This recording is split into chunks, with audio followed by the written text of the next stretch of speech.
All right, welcome back to another Explainer. Today we're diving into a genuinely fascinating piece of modern storytelling. Seriously, at first glance, this hyper-paced digital micro-narrative looks like, well, an absolute algorithmic internet fever dream. But stick with me here because when we actually break it down, it's a legendary, high-stakes saga that perfectly mirrors the classic hero's journey. We're looking at the epic tale of Gojo.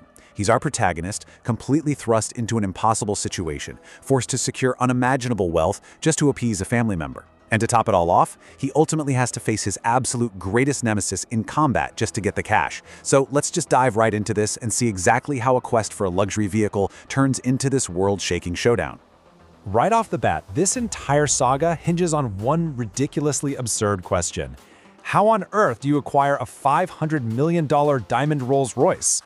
I know, it's totally absurd, but it actually serves as the perfect inciting incident for our story. I mean, every great narrative needs a catalyst, right? That one event that violently shoves the protagonist out of their normal life and straight into an adventure. In this text, our hero faces an immediate, completely non-negotiable demand. He obviously can't just work a standard 9-to-5 job to pull this off. The sheer scale of this task demands extraordinary, literally mythical action. So the whole narrative just hangs on the resolution of this single, impossible logistical nightmare. And this demand brilliantly illustrates how fast the stakes escalate. Picture this. The protagonist has just bought a BMW for his grandmother. Now, in the real world, that is a massive, generous gift, right? Well, not here. This act of generosity actually triggers this extreme ultimatum from his grandpa, who basically demands a custom diamond Rolls-Royce just so he isn't left out. The text even explicitly notes that our protagonist can't go home empty-handed, or grandpa will stay angry. You really have to appreciate the contrast here between a standard luxury car and this mythical jewel-encrusted vehicle. It highlights the sudden, massive spike in narrative pressure. Out of nowhere, our hero is totally trapped by a family obligation that literally defies all logic. But the sheer staggering scale of this obstacle is what makes it so fascinating to watch. We are talking about $500 million. When the protagonist visits the car showroom, he's slapped in the face with this astronomical price tag.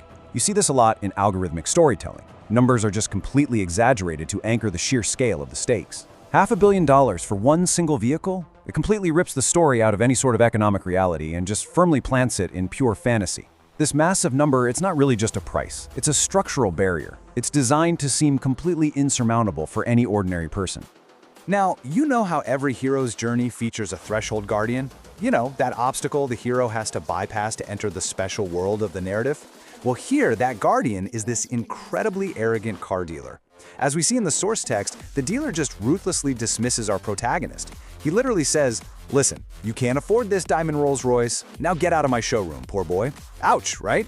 But this rejection is absolutely crucial. It's not just terrible customer service, it's a deep personal insult. It prompts our hero to swear a fierce vow of vengeance. He promises to come back with every single dollar, buy that car, and completely shatter the dealer's arrogance. Suddenly, this financial quest is a deeply personal vendetta. Okay, so here's the $500 million question. How does the protagonist actually get this cash? This is where we experience a massive, incredibly abrupt narrative pivot. Instead of, I don't know, starting a business or getting a massive bank loan, the logic of this universe dictates that the only way to earn exactly $500 million is, drumroll please, through a combat tournament. Because of course, how else do you make exactly $500 million?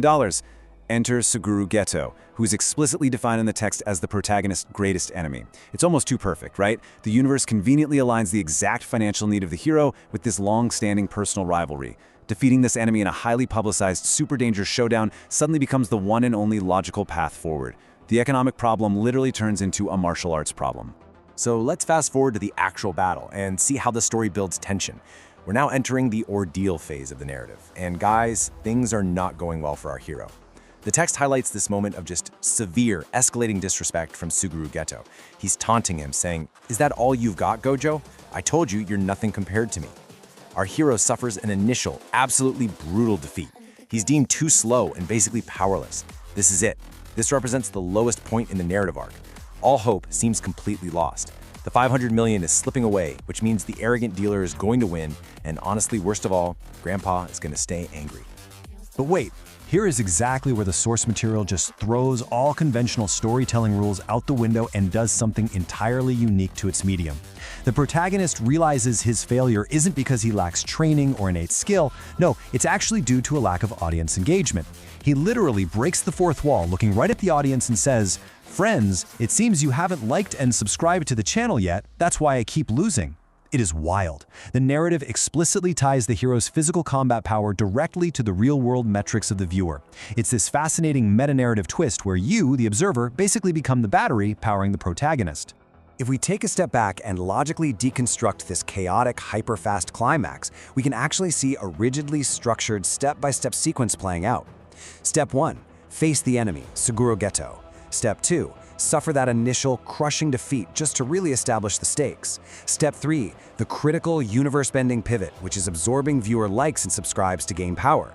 And finally, Step 4, unleash this newly acquired crowdsourced energy to achieve ultimate victory. Breaking it down like this, it's so clear that the victory wasn't actually won through martial arts at all. It was won through a highly orchestrated call to action directed entirely at the viewer. The power dynamics at play here are honestly just staggering. What we're witnessing is a literal spirit bomb trope. After finally defeating Suguro Geto, the hero explicitly states, "I was able to win this battle only because of your power." And we have to take this completely seriously within the context of the story. Think about it. 99% of the hero's agency and strength comes externally, from audience engagement metrics. His own innate power is practically negligible. Basically, our hero is merely a vessel for the audience's clicks. Now, once the power of the audience is harnessed and victory is achieved, the resolution of the narrative operates at absolute breakneck speed.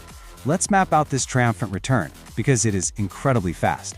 At 0 seconds, the battle is won. Literally, in the blink of an eye, the 500 million is secured. Almost instantly after that, our hero teleports back to the showroom to humble the arrogant dealer.